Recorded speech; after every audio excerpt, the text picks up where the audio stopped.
Plus, it'll go a long way. Yes! Bang! Okay!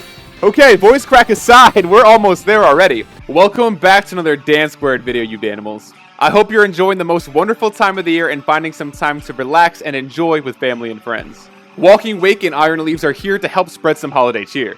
Unfortunately, they can both be a bit of a Grinch, especially Iron Leaves. But for all of you who prefer to solo these raids, or don't have Nintendo Switch Online, or just want to farm these event raids, I have one more Christmas gift for you. It is a build that can solo both Walking Wake and Iron Leaves. But before we get into that, I want to remind you to check out our video on how we defeated the hardest Tera raid in the history of Scarlet and Violet with a Lechonk. Here's a high-level look at our Bellibolt build for soloing both Walking Wake and Iron Leaves. Above it, you'll see our Incineroar build for Iron Leaves group raids, and next to it, you'll see our Rack-Winded support build for both Walking Wake and Iron Leaves group raids. Up top, you'll see our Lantern build for Walking Wake group raids, and next to it, you'll see our Scizor build for taking down Iron Leaves. Here is the star of our video, Bellibolt. Our build has max special attack EVs, max defense EVs, and the final 4 in HP. It has a bold nature to lower its attack while raising its defense. We chose defense boosting EVs in nature to help us survive hits from Iron Leaves. Iron Leaves will spam Swords Dance, so it poses a much greater threat than Walking Wake. The ability Electromorphosis is one of the keys to this build. Every time Bellibolt is hit with an attack, the power of its next electric type move is doubled. This takes Parabolic Charge from having a pedestrian base power of 65 to a frightening base power of 130.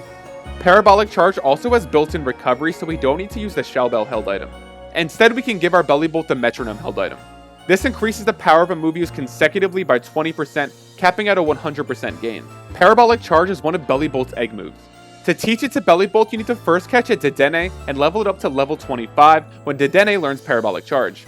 Make sure your Bellibolt has an empty move slot and is holding the Mirror Herb held item. Start a picnic with your Bellibolt and your Dedenne that knows Parabolic Charge. Exit the picnic and you'll see that your Bellibolt now knows Parabolic Charge. Acid Spray softens up the target for Parabolic Charge.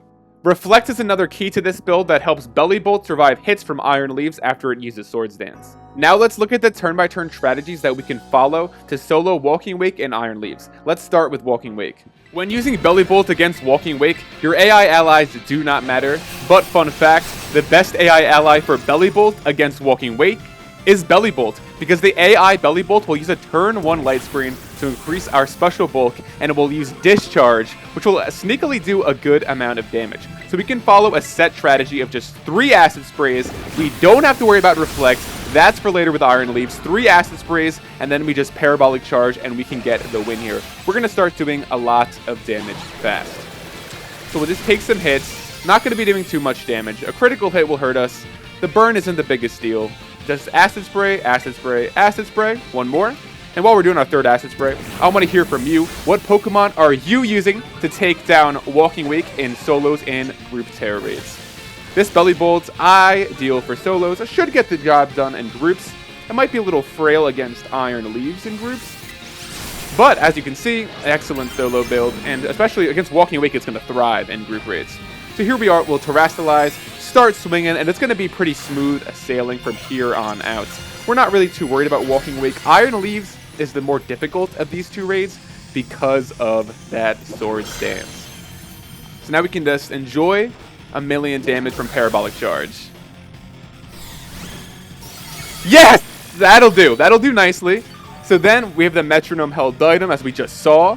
So we get 20% additional damage, capping at 100%. And we'll just sponge these hits because we're going to be recovering so much. We're not taking super effective damage. And none of these moves have a heightened critical hit chance. If we get crit here, I don't think it knocks us out, but if you get knocked out while you're Terastallized, that will end your run. Yeah, so that's going to undo our Acid Sprays. That's not the biggest deal. We're just going to keep on trucking with Parabolic Charge. We're doing so much just with Terastallization and Electromorphosis.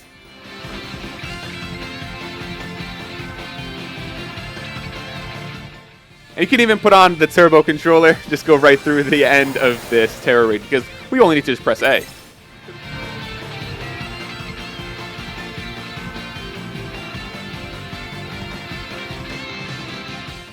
Walking Wake, yeah, by far the easiest of the 2. And being electric type, Bellibolt really just has an easy time of this. But you'll see shortly, Iron Leaves is where things get tricky, and you just start relying on some specific AI allies. But Walking Wake is no match for Bellibolt. And that is a beautiful win. Now let's go see this build take on Iron Leaves.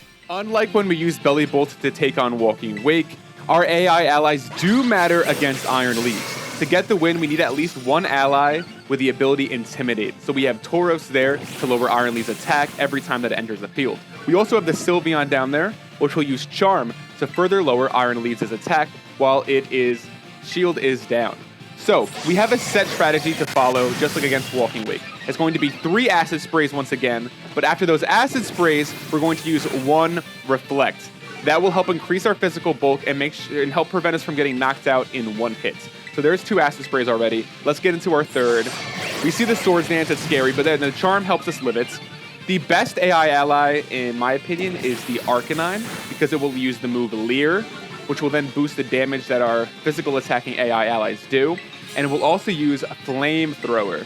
Flamethrower has a chance to burn Iron Leaves, which would cut its physical attacking damage in half. So after we throw up this Reflect, what we can do is we're going to use Parabolic Charge until we're at full HP. So you could get knocked out here by a critical hit. That's okay, as long as you don't get knocked out after you Terastallize. So we want to... Okay, good. The Psyblade is not against us. So now at this point, we've used Reflect, we've used Acid Spray, and we're just about at full. We're very close to full, so we're going to go. So as long as we're at full or close to full, then we can Terastallize. Otherwise, you can use an unterastallized Parabolic Charge. This should do a good amount of damage. It won't be sitting pretty, but Iron Leaves is still going to make us sweat because of all of those Swords Dances. The damage adds up fast. So while we're Terastallizing, I want to know, what are you using to take down Iron Leaves during this event? So there's the Swords Dance. Luckily the Charm and Intimidate, but this is going to help us. It'll go a long way. Yes! Bang! Okay! Okay, voice crack aside, we're almost there already for those 3 acid sprays. Reminder, you will need 1 Intimidator. And now it looks easy, but it's going to be tough. So this is why we put up the Reflect, because that's going to negate its lowered attack. It's going to get up to +6 attack. So it's going to be able to 1-hit us with a critical hit. The critical hit will still end the run, but because of Reflect, we will be able to survive any non-critical hit. And thanks to that Metronome, we'll be doing a little extra damage each time. Mega Horn with a miss, we'll take it. So Tauros will still be intimidating to try to kind of control the attack, but it's still going to be outrageous. So we just have to keep swinging with Parabolic Charge, hope for no critical hits, and we're in good shape. So we do want to get hit like that. That's a good hit, and that's going to activate the Electromorphosis ability, double the damage, and keep the damage coming. A critical hit from Psyblade, Leaf Blade will end it.